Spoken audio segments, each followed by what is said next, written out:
Audio Jungle.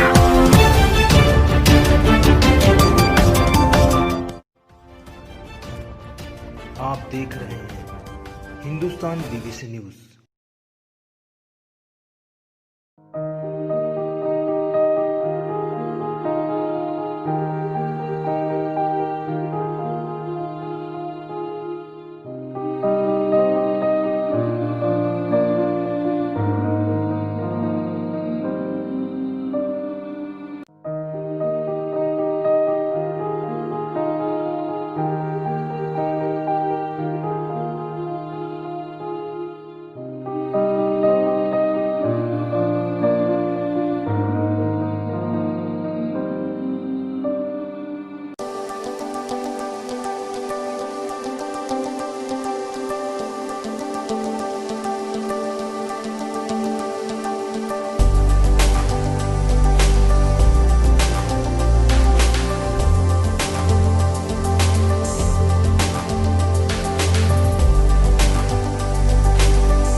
अपने बारे में कहाँ से आपने अपनी जर्नी चालू की और किस तरीके के संदेश लेकर आप निकले हैं और कहाँ आपने दौरा किया हुआ है?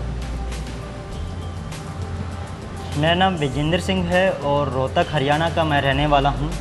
और 26 जुलाई को मैंने ऑल इंडिया बाइक यात्रा अपनी शुरू की। वहाँ से शुरू करने के बाद मैं दिल्ली, यूपी, बिहार, झारखंड, बंगाल, उड़ीसा, आंध्र प्रदेश, छत्तीसगढ़ होता हुआ फिर महाराष्ट्र पहुंचा और वहां से अभी मैं मध्य प्रदेश के अंदर हूं। इन 61 दिनों में मैं लगभग जो है 6400 किलोमीटर मैं चल चुका हूं और 23 से 24 हज़ार लोगों के बीच में लोगों से बात कर चुका हूं। जो उद्देश्य है इस यात्रा का वो ये है कि no suicide, fight for life, किसान बचाओ, खेती बचाओ, हर हाथ को काम, काम का पूरा दाम, शिक्षा और स्वास्थ्य हो गुणवत्तापरक और सिर्फ सरकारी, इन मुद्दों को लेकर के लोगों के बीच में मैं लगातार एक अलख जगाए हुए हूँ, लोगों से बात कर रहा हूँ और उनसे भी कुछ चीज़ें सीखने और समझने का काम कर रहा हूँ। वो हैं कि वहाँ का स्थानीय कल्चर, वहाँ की जो बुनियादी समस्याएं, वो समझने का मैं प्रयास लगातार इस यात्रा के माध्यम से कर रहा हूँ।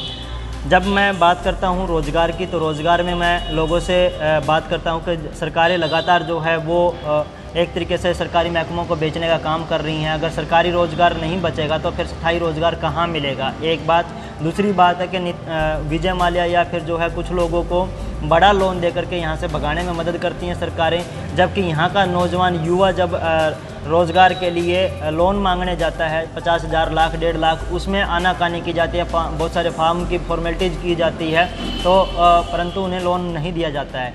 तीसरी जो है रोज़गार के अंदर ही जब मैं मनरेगा की बात करता हूँ कि उसको ठीक तरीके से लागू करने के बजाय जो है भ्रष्टाचार का अड्डा बना करके उसे बंद करने का काम किया जा रहा है, तो इसके ऊपर जो है नौजवानों का एक अच्छा रिस्पांस लगातार मिल रहा है। चाहे वो उन्होंने लगाना शुरू किया कि मैं भी बेरोज़गार, या फिर जो है अपने डिग्रियों के साथ जो है वो सेल्फी लगा रहे हैं और नीचे लिख रहे हैं कि भी ये निकम्मी और घटिया सरकारें हमें रोज़गार दे पाने में असक्षम हैं।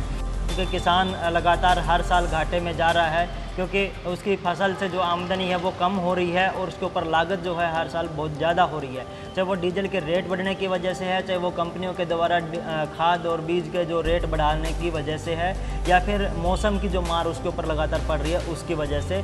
तो इस तरीके से किसान जो है लगातार वो घाटे में जा रहा है। और शिक्षा और स्वास्थ्य की जहाँ तक बात है, उसमें वो सरकारें आज शिक्षा और स्वास्थ्य को एक तरीके से बाज़ार की वस्तु बना करके परोस रहे हैं कि आपकी जेब में पैसा है तो आप पिज्ज़ा बर्गर की तरह से उन्हें लेकर के खा लीजिए, वरना जो है आप दूर रहिए। यानी कि शिक्षा, आपकी जेब में पैसा होगा तो मिलेगी, आपकी जेब में पैसा होगा तो स्वास्थ्य मिलेगा, वरना जो है आप अनपढ़ रहिए या फिर जो है तड़प तड़प के मर जाइए, ऐसा सरकारों का कहना है। तो इसके खिलाफ जो है ये मुहिम चली हुई है।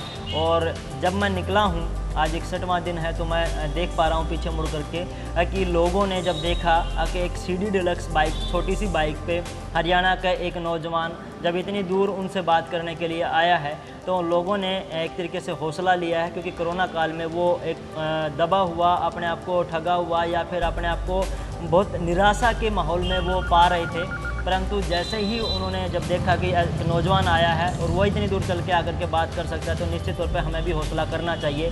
तो उन्होंने भी पहल करना शुरू किया है। अपनी जगहों पे जो है किसानों के जो 3 अध्यादेश आए उसके खिलाफ बोलने की बात हो, चाहे अपने रोज़गार के लिए बोलने की बात हो, चाहे वो जो है लगातार महंगाई आज चरम पे पहुंच रही है उसके खिलाफ बोलने की बात हो, वो सोशल मीडिया या फिर जो है धरने प्रदर्शन के माध्यम से वो लगातार उजागर करने का काम कर रहे हैं।